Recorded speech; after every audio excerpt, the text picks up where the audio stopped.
इस वक्त दुनिया की नजर सिर्फ युद्ध के मैदान पे नहीं है, बल्कि स्टॉक मार्केट के लाल स्टॉक्स पर भी है, जो बहुत इन्वेस्टर्स को लॉस करवा रही है। जब भी स्टेट ऑफ स्टॉक बंद होता है, ये अनसर्टेनिटी अभी जो चल रहा है एंड क्रूड ऑयल का प्राइस $120 पर बैरल क्रॉस करती है, तो एक आम आदमी, आम इन्वेस्टर पैनिक हो ही जाता है। उस कारण से सेल कर देता है, लॉस बुक कर लेता है। पर ये याद रखिए, जब भी ऐसे हालात हुए हैं in all types of global uncertainties, in 1999 IT bubble burst, या 2008 sub prime issue, 2012 European market depression, या 2019-20 कोविड क्राइसिस, इन सब में जब भी मार्केट गिरा है, मार्केट ने बाउंस बैक किया है। ऐसा नहीं होता है कि मार्केट गिरेगा तो कितने ही चला जाए, कभी उठेगा नहीं, ऐसा होता नहीं है।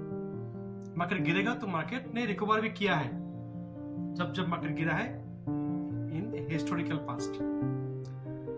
आज हम बात करेंगे कैसे इस अनसर्टेन सिचुएशन में अपने पोर्टफोलियो को बचा कर रखना है, इन क्या एक्शन लेना है ताकि हम इस अनसर्टेनिटी मार्केट इवेंट में भी कुछ पैसा बना सके, इसको कैपिटलाइज कर सके।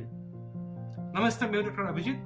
हम आपको simple tips, simple basic financial ideas के बारे में बात करते हैं हमारे चैनल पे, ताकि लोगों को बेसिक फाइनेंशियल डिसीजन लेने में आसानी हो। नंबर 1 पॉइंट, मिस्टर बैरन ने कहा था, buy when there is blood on the street. Blood means not human blood, it means the stocks are red, because that gives an opportunity to buy value stocks at cheap prices. तो अभी जो what time uncertainty है, आप अगर देखेंगे historical past, तो ये temporary है, कुछ हद तक चल सकता है, फिर बंद तो होना ही है। तो अभी जो स्टॉक्स रेड में है, जो स्टॉक्स चीप मिल रहे हैं, it gives you an opportunity to buy the stocks at a lower price. जब मार्केट नॉर्मल हो जाएगा, मार्केट जब रिकवर करेगा, तब यही स्टॉक्स, यही रेड स्टॉक्स आपको धनवान बना सकती है। इसलिए it is an opportunity to buy the stocks red. एक चीज याद रखिए, जब ऐसा अनसर्टेनिटी पीरियड होता है, तब पैसा गायब नहीं होता, पैसा शिफ्ट होता है, इन्वेस्टमेंट होता रहता है। इन्वेस्टमेंट का जो एरिया है वो शिफ्ट हो जाता है, एक सेक्टर को नहीं मिलता, दूसरे को मिलता है। For example, during what time uncertainty like today, defence sector will grow, because arms ammunitions की जरूरतें बढ़ेंगी, उनका डिमांड बढ़ेगा, तो उनमें इन्वेस्टमेंट ज्यादा होंगे, उनका प्रोस्पेक्ट भी आगे जाके ज्यादा होगा। इसे डिफेंस स्टॉक्स या डिफेंस सेक्टर में इन्वेस्ट करने के बारे में सोच सकते हैं। That is a green area now where you can invest. Number 2 है एनर्जी एंड कमोडिटीज। अभी जब एनर्जी प्राइस बढ़ रहा है, then companies who are in energy sector will have some more margin in the coming days, so that can also be a sector where you can think of investing. Number 3 है gold। Gold एक ऐसा asset है जो जब भी uncertainty आता है in the world market, gold acts as a cushion. Gold is a never failing asset, जो सबसे ट्रस्टेड एसेट है एंड जिसके ऊपर सबको भरोसा है। तो गोल्ड में इन्वेस्ट होना ही होना है।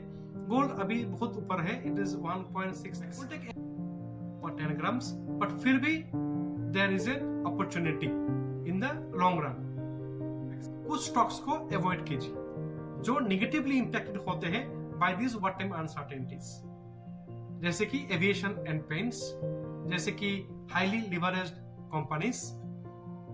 उन सब में इन्वेस्ट करने से दूर रहिए, because they may suffer some damage in the coming days. Lump sum investment करेंगे तो सब पैसा एक संग मत डालिए, स्टेगर्ड मैनर में डालिए, because the market can dip further. तो अगर आपके पास 100 रुपया है, 100 रुपया अभी मत लगाइए, यू कैन इन्वेस्ट 30 रुपीज, बाकी रखिए आपके पास। अगर मार्केट और भी गिरता है तो 30 रुपीज फिर से इन्वेस्ट कीजिए, ताकि आपका जो पहला इन्वेस्टमेंट था वो एवरेज हो जाए, आपको और भी चीप प्राइस में स्टॉक मिल जाए। इसलिए पूरा पैसा एक संग लमसम में मत लगाइए।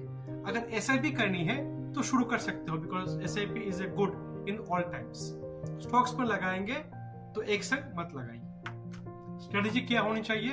स्ट्रेटेजी होनी चाहिए रीबैलेंसिंग। जो कम या पुअर फंडामेंटल वाले कंपनीज का स्टॉक आपके पास है, अगर है उनको सेल कीजिए। क्वालिटी स्टॉक्स पे ध्यान दीजिए, बिकॉज इन अनसर्टेन पीरियड पे जो क्वालिटी स्टॉक्स है they can sustain for the long term. Number 2 है इमरजेंसी फंड क्रिएट कीजिए, ताकि आपको किसी भी हालत पे आपका इन्वेस्टमेंट को ब्रेक ना करना पड़े। अगर मार्केट थोड़ा डिप हुआ, इन्वेस्टमेंट भी आपका डिप होगा। अगर उस टाइम पे आपको इन्वेस्टमेंट सेल करना पड़ा, then you have to book your losses. ये ना करना पड़े इसलिए इमरजेंसी फंड रखिए, फिर इन्वेस्ट कीजिए। नंबर 3 है stay rational. Don't go by the words of news anchors. अपना खुद का रिसर्च कीजिए, छानबीन कीजिए on the stocks that you have invested already और you are going to invest. अगर फंडामेंटल अच्छा हो, अर्निंग्स भी अच्छा हो कंपनीज के, उन स्टॉक्स पे इन्वेस्ट कर सकते हैं। देखिए, यूथ तो खत्म होगा एंड मार्केट भी रिकवर करेगा, पर आपको थोड़ा सा पेशेंस रखना पड़ेगा। पेशेंस रखेंगे तो ये पेशेंस आपको पैसा देगी इन द कमिंग डेज।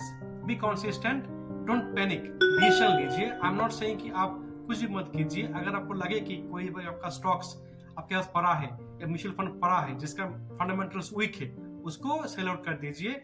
अच्छे फंडामेंटल्स वाले क्वालिटी स्टॉक्स पे इन्वेस्ट कीजिए, पर पैनिक सेल मत कीजिए। हार्ड बिहेवियर शो मत कीजिए, यानी कि क्राउड फॉलो मत कीजिए। अपना हिसाब से, अपना रिसर्च के ऊपर डिपेंड करके फिर स्टॉक्स बाय या सेल कीजिए। तब जाके आपको इस अनसर्टेन इवेंट का भी फायदा मिल जाएगा। अगर वीडियो अच्छा लगे तो लाइक, शेयर, सब्सक्राइब कर दीजिए। एंड ऐसे ही छोटे छोटे टिप्स के लिए, बेसिक फाइनेंशियल आइडियाज के लिए मेरे चैनल को सब्सक्राइब कर दीजिए। Thank you.